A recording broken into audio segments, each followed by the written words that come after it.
Alright, hi, I'm Jim, and I'm here with Will and Tyler, and we're doing a podcast together. Aren't we, guys?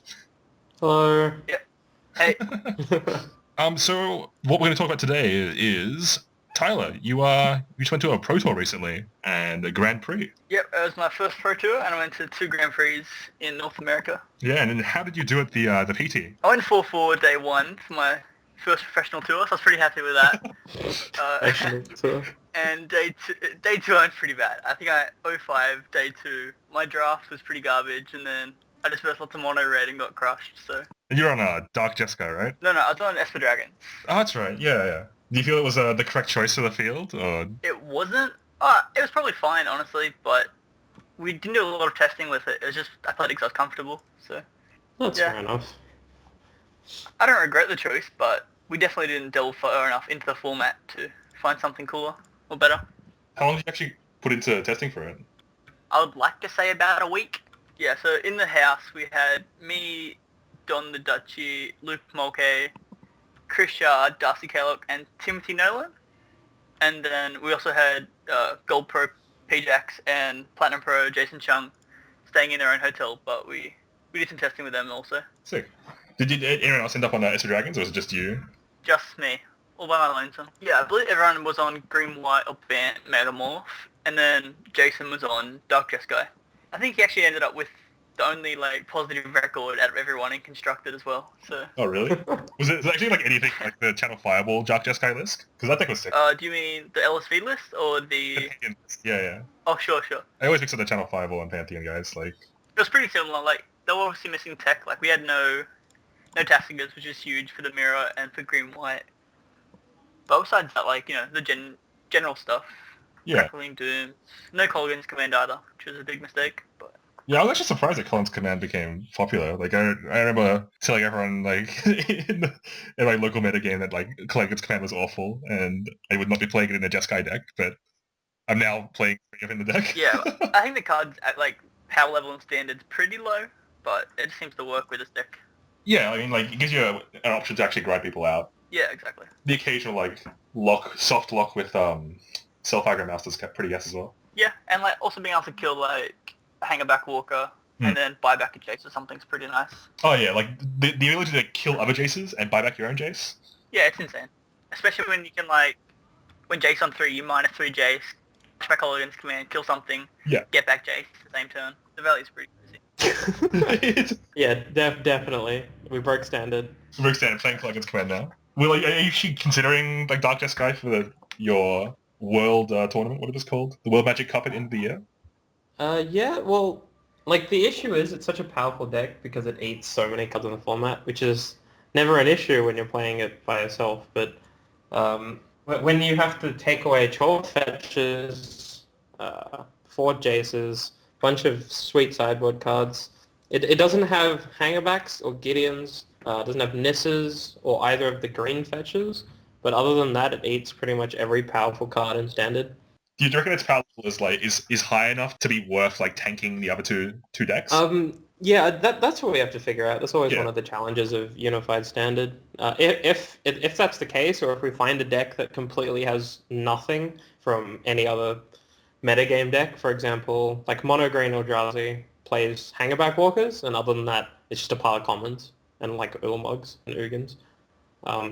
The deck is unfortunately a pile of stuff, but it does what it does. It does alright at top 4 to GP. Can't complain too much. Otherwise, we'll have to find 3 powerful decks, preferably in specific color combinations so they don't attack each other.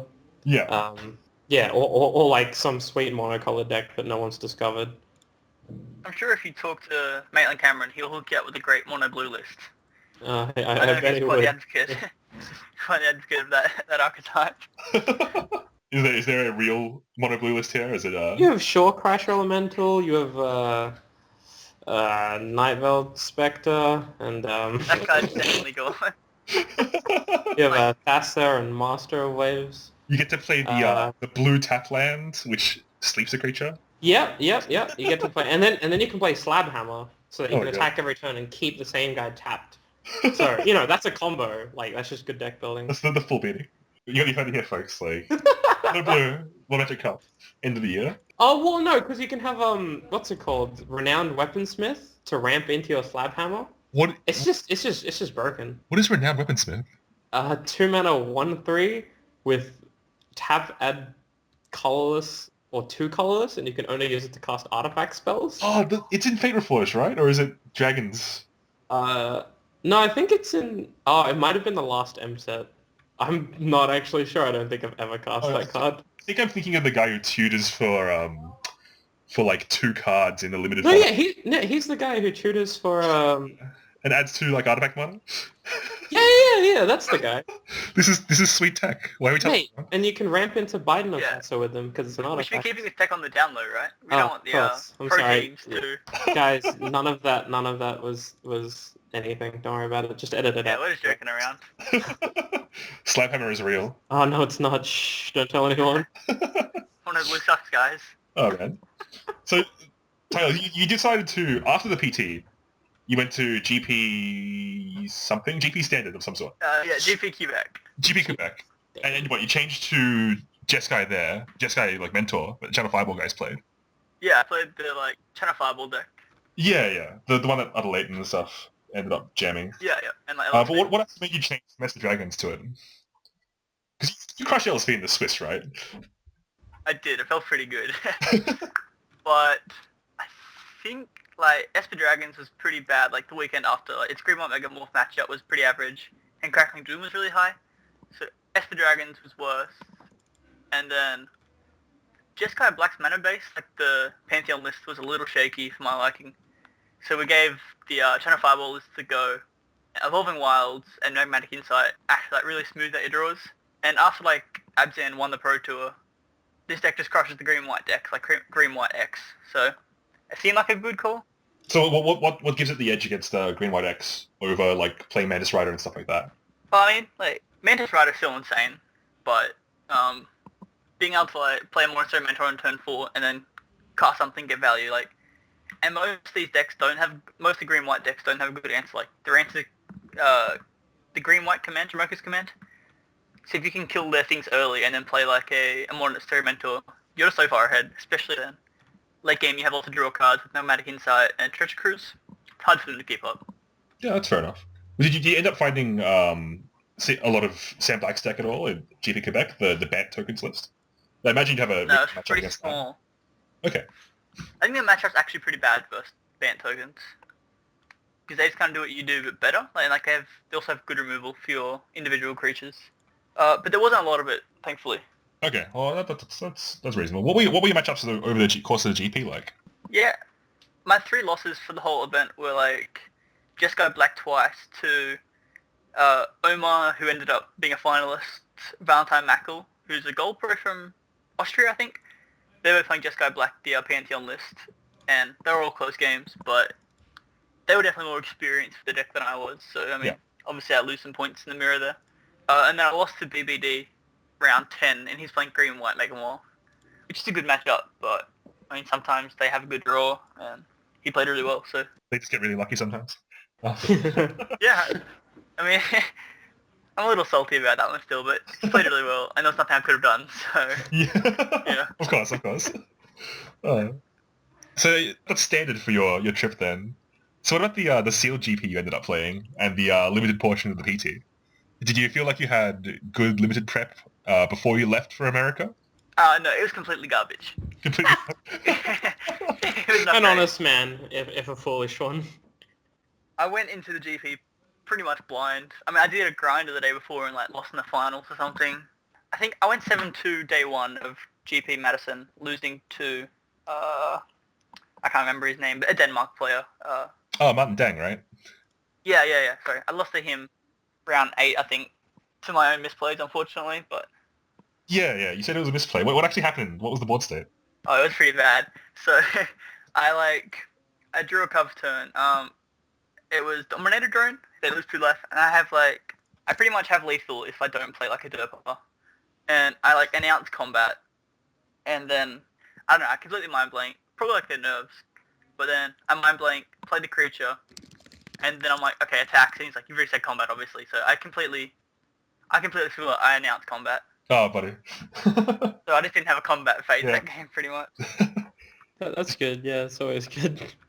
Yeah. It's kind of interesting though, like, first, I guess, proper, like, big GP internationally, and you don't verse a lot of pros, so when you actually verse the pros, the pressure is kind of on. Like, Yeah. Did you find like the average level of competition to be somewhat low? So it's just like very average day one competition until you like run into a pro?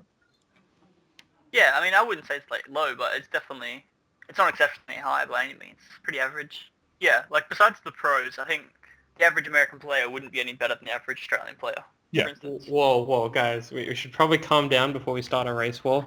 I just want to point that out. We're making some big call outs about the most powerful country in the world. Just putting it out there. We're gonna feel the full retribution. Carry on, I guess. Oh Christ. What do you reckon about Will? Like, I don't know. I've played like 2 international GPs, and they're both in Asia. Uh, in I can't really say much about the skill level in China because the metagame was like 70 to 80% burn, and that deck. This was RTR Theros. So the deck was pretty autopilot. You had like 4 Searing Bloods and a bunch of just crappy creatures that beat down. The biggest decision was like, do you play Ash Zealot or Chandra's Phoenix in your deck? Or like Toil and Trouble. So I can't say much about that. I just got crushed because I played Mono Black Humans and I got Searing Blaze. Searing like Blooded. humans? Yeah, man. Is that a The deck? deck was the Zathwood Necromancer deck. It was so good against Esper Control and Mono Black Devotion, and then I didn't pair into any of them. Oh, buddy. All the pros are on Mono Black. All the Japanese pros are on Mono Black, and all Yeah. of the like. It was sweet. And then The sweet tech for that was like Yuya's what's it called? The artifact? yeah, they played Staff of the Death Maggers. They all did Yeah. as like a 4-0. Yeah. And That put was the GP he crushed, right? yeah, he Yeah. won that against my friend in the finals. My friend was on burn, and in game 3, he kept a hand where all of his burn went to face. It was like Skullcrack, Boros Charm, something, Toil and Trouble, some lands, and like a Chandra's Phoenix. And you just like land Thoughtseize, land Pack Rat, land make a Pack Rat kill you. Game's just over because he doesn't have any burn spells that go to creatures. Yeah. That was so sick. Such a good standard. Yeah, I know, right? Oh, lovely. And then I played the Japanese limited GP, and the only thing I remember from that GP was in round 9, winning into day 2, getting triple Sea Gods off the top. So maximum skill. Yeah. Just hell bent, tap 6, draw a card. Ah, there we go. Scry to the bottom. Draw a card. Ah, there we go.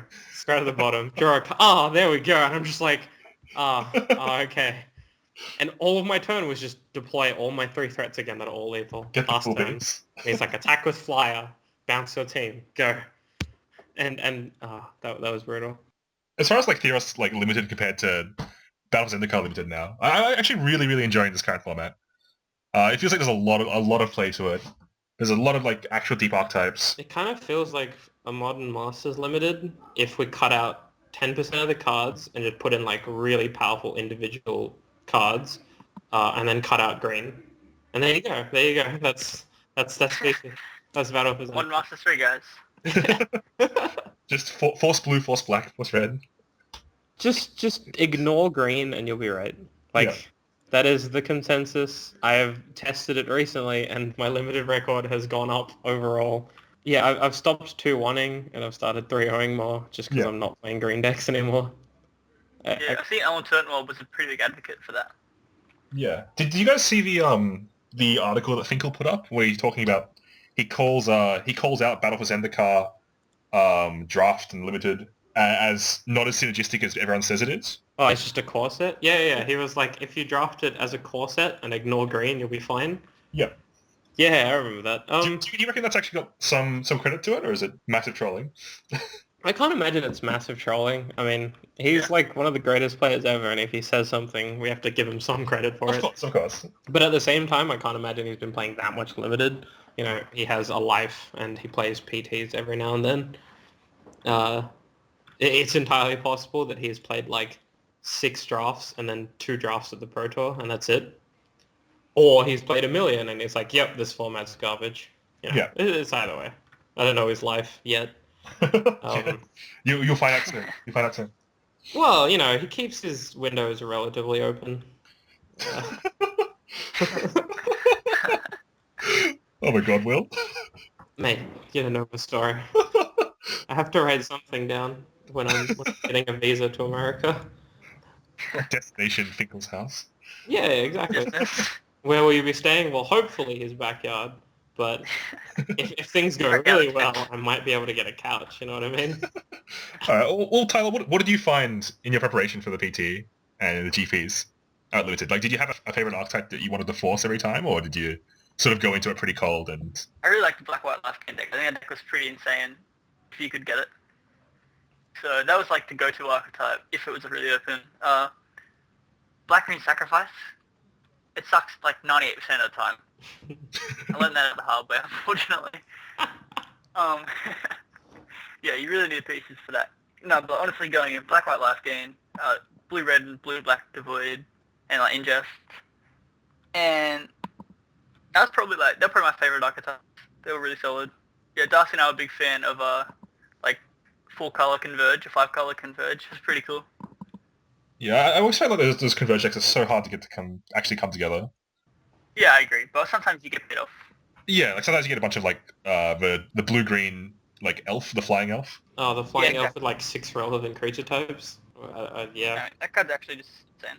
Yeah. Yeah, I don't know. Like I haven't drafted the black-white life gain deck enough, so I drafted like 2 or 3 times now, and it's just always kind of fallen flat, and I haven't really been impressed. It's like looked good on paper. Like it's got a bunch of like sweet white removal or something like that. Bunch of like Calastria healers and allies. But then like every single game my opponent plays like a 4/4 or a 5/5, and I just cannot get through. Like everything just becomes awful. Yeah, like you really do need the payoff cards. Like the vampire that gets flying. Oh yeah, the what's it called? The Winddrake that trains? That one as well, but like the 5/4, the 4/5, sorry. Yeah, it's a 5-mana Like, 4/5 that jumps whenever you gain life. Oh yeah, yeah. yeah, and then like the other vampire, that, like, when you gain life, put 2 counters on it or something. Oh yeah, that card's I sweet. mean 1 counter. But, Just the hill yeah. giant, right? Yeah. It's 1 counter. The main pieces to that deck to get it running, you want as many healers as you can, and then as many like Drainer emissaries as you see. That's like the general consensus. That's definitely correct. Yeah, of course. Yeah, because the Drainer emissaries are free. You don't have to invest mana into them like the Stonehaven medics. You don't have to and it's a good creature by itself. You know, it's just Winddrake. Nothing wrong with that. And then the payoff cards are mostly common, so it's not that bad. There's a few uncommons that are good. So there's like Serene Steward, which is a bear, and whenever you gain life, you can pay white and put a counter on something. Yeah. And the other payoff uncommon is a Bloodthorn or Blood Bond Vampire. It's just, it's the hill giant that gets a counter whenever you gain life. But mostly you have like Night Watchers, which are 5-mana 4/5s that jump, which are at common. You have a few like similar things. There's like a 3-mana 2/1 flyer that does something like that. Oh, but the bat gets +1/+1 whenever you gain life. Yeah. Just to clarify, I think the commons are the enablers, and the uncommons usually the payoff cards. Yeah. Yeah, I that 4/5 at common, I definitely underrated that card. I remember JP telling me that the card was sweet and everyone was overlooking it because it's a 5-mana 4/5, and that's already just like good stats. And I just like, but flying in this format. oh, it's so good, so good. Damn. Like it tangles with the vast majority of the flyers in the format as well. Like what the exactly. the flyers were like 2/2s and 3/2s and 2/1s. They're all pretty tiny. Yeah. Yeah, agreed. So I mean, like even if it's 4/5 on the ground, like it's hard to get through 5 toughness. It would be a lot worse though. Yeah, definitely. All right, so Tyler, you and I recently just came back from New Zealand, where we played at the we played the illustrious RPTQ. So, did you want to have we definitely did. you want to have a chat about that? We played a bit of Modern, right?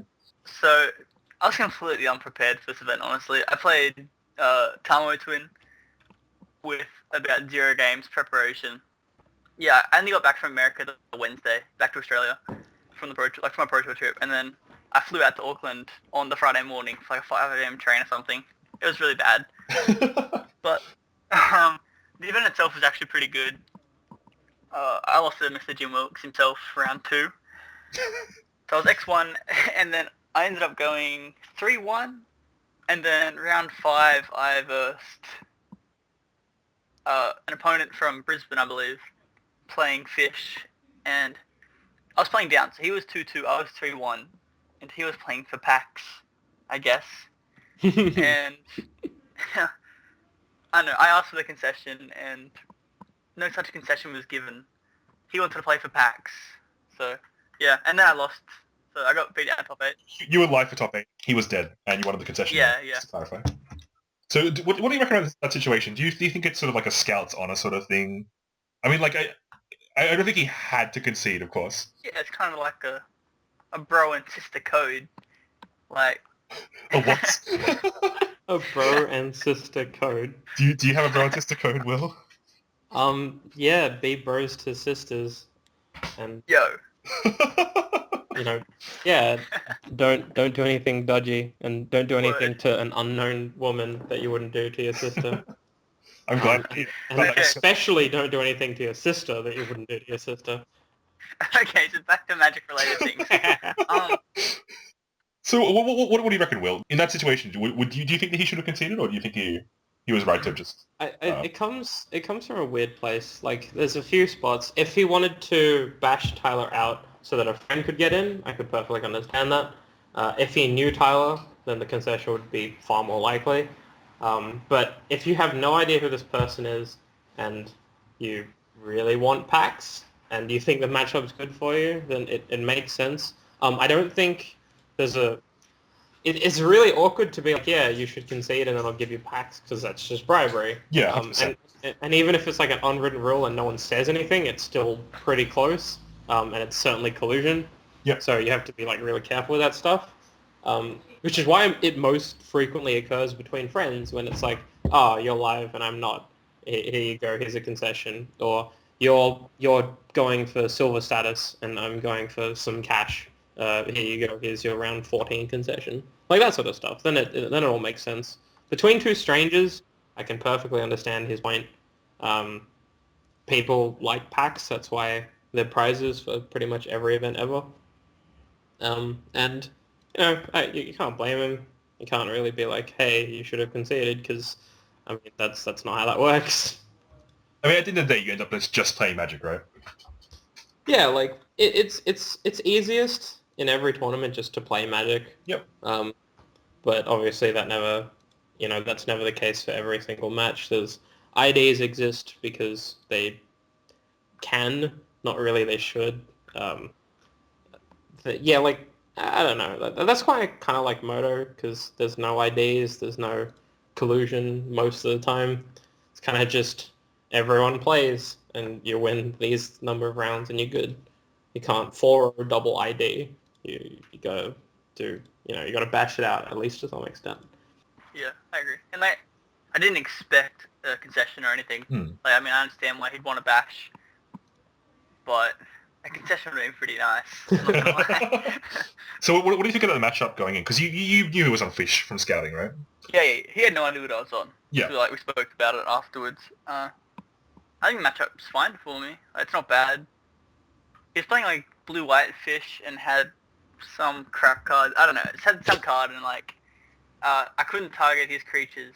Sorry, no, I couldn't deal damage to his creatures from non-creature sources, I believe. Mark of Asylum, right? Yep. Yeah, that's it, yeah. So you couldn't not Pyroclasm or anything? No, I even had a Keranos, and I'm like, this is doing nothing. But, yeah, and the one turn I tap out for the Glyph, my turn 2 Glyph, is when he slams the Asylum, and I'm like, oh lord, I'm never winning this game. That was game 2 after losing game 1.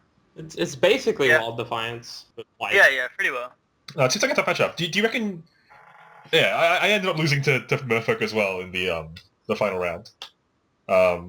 These Merfolk decks keep popping up. I mean, I do remember, only a few months ago people thought the deck was average at best. Floating around, tier 1.5 or something like that. Do you reckon? The I decks- still think it is sometimes, but Okay. Do you reckon it's kind of a deck that you always see performing well, but then when you pick it up, you just can't.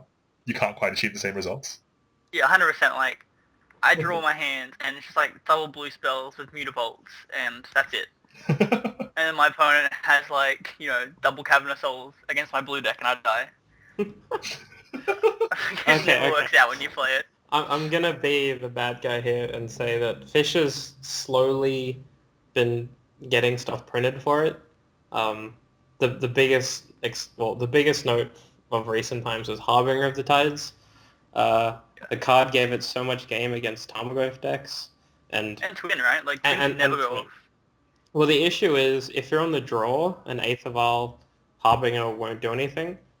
And Yeah, sure. you don't have enough mana to hardcast it, so it only works if you're on the play. And if you're on the play, they can tap down one of your lands and you still can't flash it in. So it's actually really awkward against Twin, in that they kind of have to miss a turn for it to do anything. But if they do, then yeah, like they just can't go off and you win the game, or if they misplay. But realistically, it bounces Goyf. It helps against like the creature combo matchups like Infect and Burn and stuff like that. And the rest of the deck's always been solid. The real issue it's had was just like big creatures that it couldn't attack through, like Tarmogoyf, or not being able to punch in damage at all, which got fixed when they slowly realized that 4 Spreading Sieves was the correct number. I think the reason that it shows up so much at like top 8 at random tournaments like GPs and stuff is because the people who are willing to play Merfolk at a huge tournament have devoted a lot of time to learning that deck, and there's a few ins and outs that can give you a real edge if you play the deck like properly. What is the most important in and out against someone playing something like Ad Nauseam, you could say? Do you want to tell us a story, Will? Yeah, I can. My opponent was on Ad Nauseam, and I was playing Fish in a Moto League match, I think. And this was game 1, so I didn't have any counter magic. I had like a Vapor Snag as my interaction. Or so I thought. My opponent, in his upkeep, in response to a Pact of Negation trigger on like a Lord or something, cast his Angel's Grace, so he didn't die to Pact. Played his Ad Nauseam, drew his whole deck, and I was like, well, guess I'm dead. Starts discarding lands. And I'm like, okay, so that's a lethal Ad Nauseam. So I throw a land back at him, hoping that he like F6'd. And he's like, well, that's not going to happen. Throws a land back at me, so I'm like, okay. I look down at my board, and I have 2 Lords and Akira, and they all have a bunch of blue text on them. And I'm like, wait, what's this blue text? This doesn't look right. Pick up Lord of Atlantis.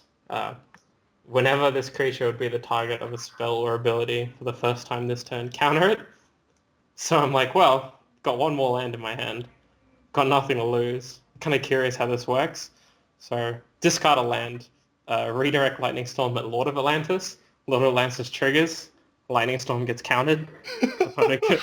Opponent concedes the game in his upkeep because he can't draw a card per turn. It's a pretty savage beating. So yeah, I'm just looking down like, that's how it works. It's just like my Lord of Atlantis without any blue text for the turn. I'm like, that's good. And this is why you play Fish, right? For the Well, 6 like outs. it's got some random stuff. It has, you have Spreading Seas against Tron and Infect where you can hit an Inkmoth Nexus.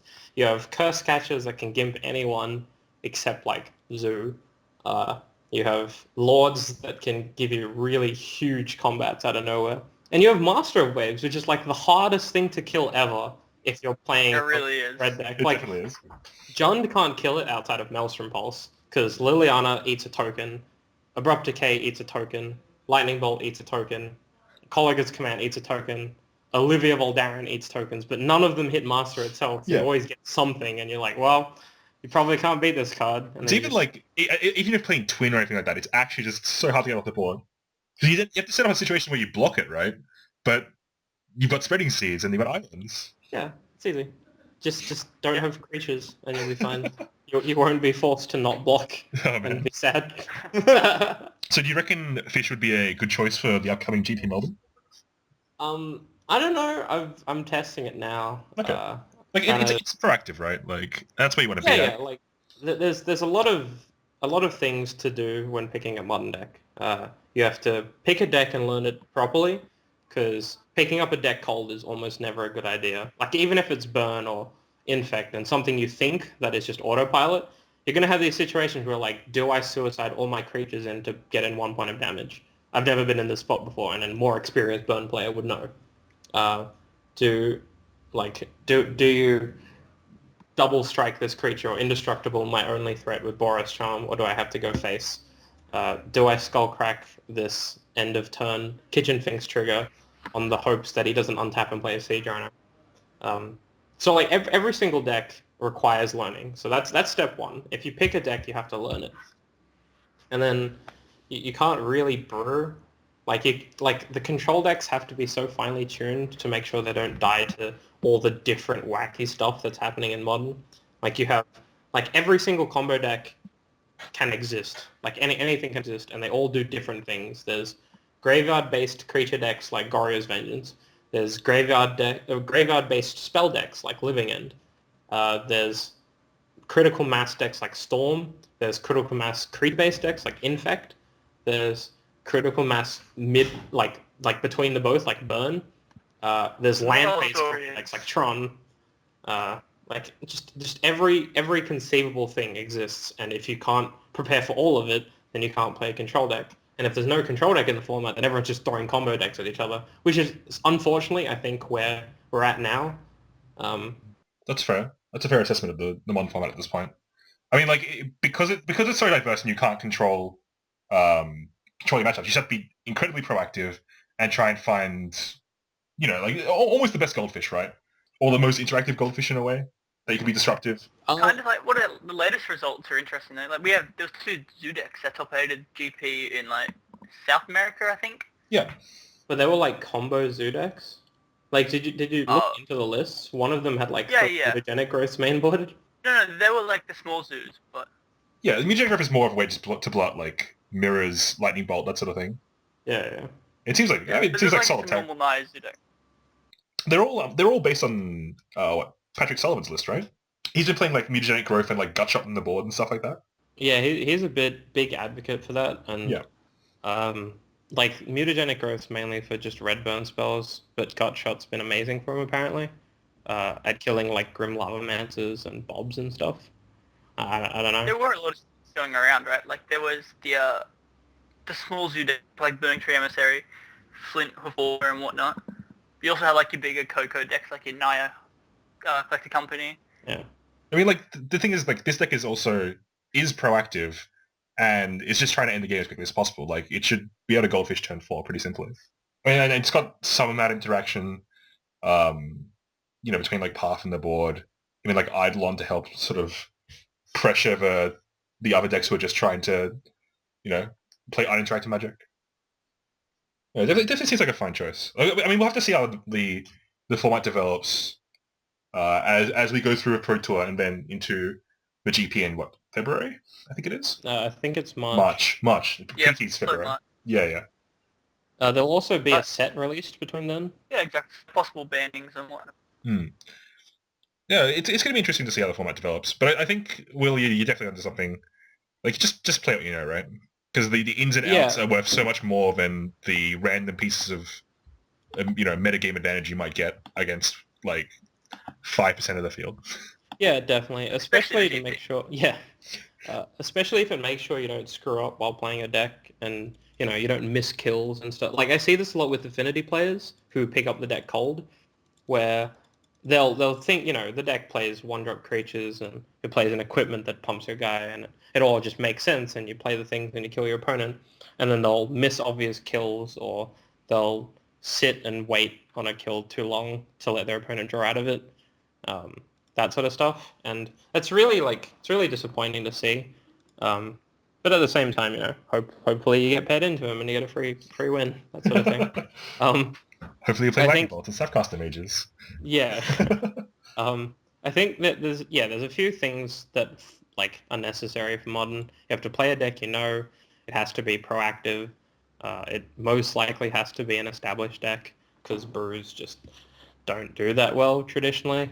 And like, yeah, I don't know. The real modern's kind of weird right now. Like we're in a control winter where everything's either a combo deck or a hyper aggressive deck that can stop the combo decks through like their minimal interaction. And when the whole format's combo decks throwing their decks at each other with sideboards completely devoted to stopping other combo decks, then the whole format's kind of a mess. And it's usually just comes down to races like every round. And I think like if we're talking about what decks would be a good idea for Melbourne or to learn for Melbourne, Amulet Bloom is a good one because it's slightly faster than all the other dedicated combo decks, and you have certain games where you can just grind them out.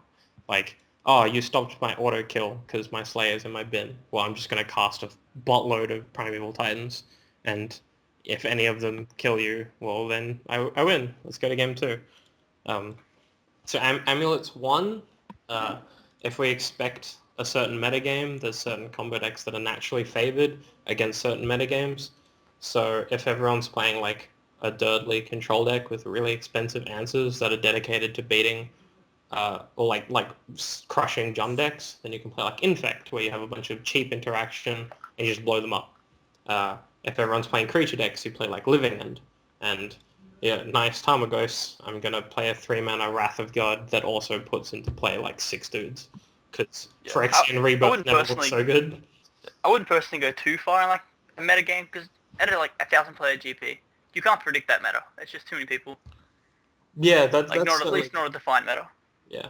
I can't remember who it was. I think it was some pro, and the comment really struck me. It was like, if a modern tournament's big enough, there is no metagame. There is no distinguishable way to determine the likelihood of you pairing into any particular modern deck, because there's too many options, and people are willing to do whatever they want because the format's kind of fun, and no one really cares. Yeah, so I think it's just important to play like what you know or what you think is possibly the best deck, and like just get that deck known down pat so you can play it to like the highest efficiency you can. Is this the rule you use to pick your deck for the RPCQ, Tyler? Do you reckon because it was a smaller field, so the metagame was somewhat you could build it yourself in a way. We did have like a bit of a metagame. Yeah, you see which players would be playing Jund or Ad Nauseam, that sort of thing. Which is kind of how we ended up preparing, right? Yeah, to like a degree. Yeah. Like we expected a lot of like Jund, Twin, creature combo decks as well, really. Creature-based combo decks. Yeah, basically, and like Affinity and stuff like that. We knew there was gonna be like 2 Ad Nauseam there, and both Ad Nauseam players ended up top 8ing. Congratulations to them. Yeah. Even though Will and Anderson were telling us to play Ad Nauseam for. I've been vouching for it for about 7 months now, since it became a real thing. Basically, since people realized they could play Temples in Modern to clean up certain combo deck draws, the deck has just been amazing. And I feel like no one on the waiting to become a real thing. Mate, it's off the radar, so much, right? Okay, so the current the recent tournament results for Ad Nauseam. Let's just go backwards slowly. RPDQ, 2 out of 2 top-8ed, one won their winning into the Pro Tour. WMCQ Sydney, small sample size. 1 player played the deck and won it.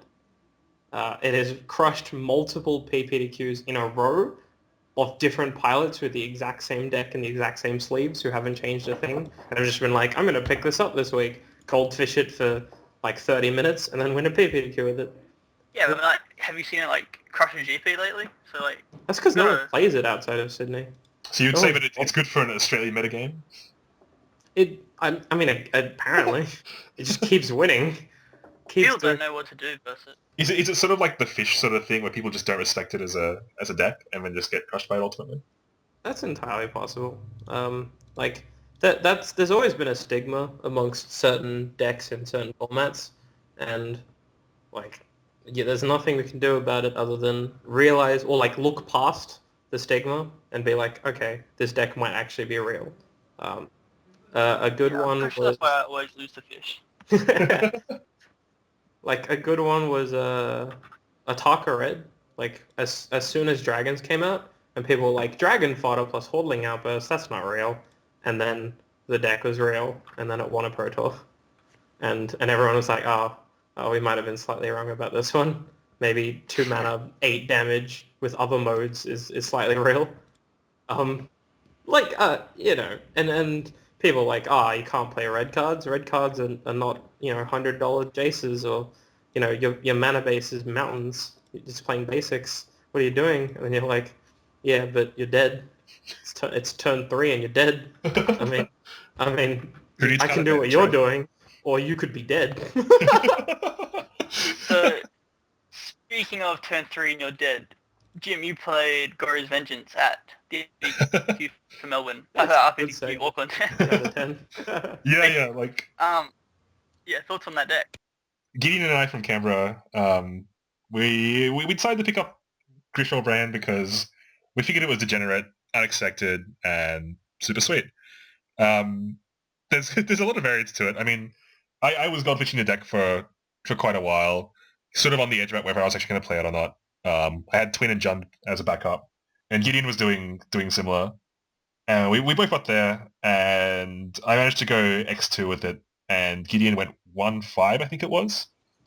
But like, I mean, my day started with 2 turn 2 combos, and his started with getting paired against Matt Rogers on Infect. Yeah, nice. So he had a pretty bad run. But like, I think the deck is fine. People have asked me already if I'm going to play it for GP Melbourne.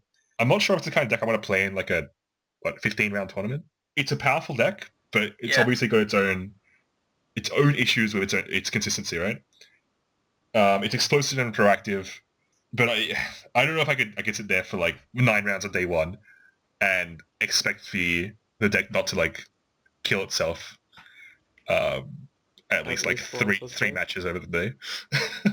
Yeah, that's a fair number. Yeah, I mean, like if people aren't preparing for it, it's definitely like a great deck to play, which is why we chose it for the RPTQ, because we figured that it wasn't going to be, because it's not a popular deck because the cards are hard to find. And we found that out the hard way. We were like, we should build this really obscure deck. How hard could finding the cards be? And after talking to all the older Magic players in Canberra, we found ourselves short like a whole playset of Nourishing Shoals, some number of Goryo's Vengeance, Pact of Negations and Shadowstorms, and it was a bit of an odd spot to be in, especially when you're about to fly to New Zealand. Yeah. But yeah, it was a sweet deck overall. Like, as I said, I would recommend it for the smaller field, not the bigger field. Like an F. You like a prefer it. But like 100%, go play it in an FNM if you feel like being degenerate. Like. It's pretty fun for like a BPTQ as well. Like you have to spark those events. Like top 4 and you have to win. So I mean, like the rationale we also came to was like all decks have their bad draws anyway. Except that this one, when it finally has like a reasonable draw, just crushes the opponent. Like it's just so uncompetitive. They play a fetch land on turn 1, crack it in your end step. Play a Besiege you. Yeah. That was a beating. In game 3 against Tyler, I managed to land Besiege on turn 2, and proceeded to combo off and immediately after that, and it was pretty rough against a handful of counter spells, right? Yeah, my counter spells aren't brilliant when he spells. Uncounterable. It's the same as counter spells in Fish, right? Yeah. Just gotta draw Wasteland, buddy. Yeah, it was a lot of fun to play though. Would recommend if you want to play a slightly different combo. It's also easier to grok than something like Amulet Bloom, because the lines are pretty straightforward. So you're not doing any weird things of like your land drops or anything. You're just draw, discard, reanimate. Yeah, and then, you don't have to like spend 6 of your 9 rounds in day 1 tanking for like 10 minutes apiece trying to figure out a line that gets there. It's just I've got you, and this is how I'm going to do it. Yeah, it's actually surprisingly hard to fumble the combo once you've drawn like 21 cards. Funny that. Must be nice. Hey man, my ad nauseum opponent fumbled the combo and he drew his whole deck. I did manage to kill an ad nauseum opponent by going to 26 life. I hard cast my Gristle Brand. In response, my opponent comboed out with Angel's Grace and ad nauseum and started pitching lands at me one by one until it was hit 27. And my only response was to pitch a land back. So my opponent shuffles through their deck, looks for another land, can't find one, realizes they're all gone, nods graciously, and goes to game 2.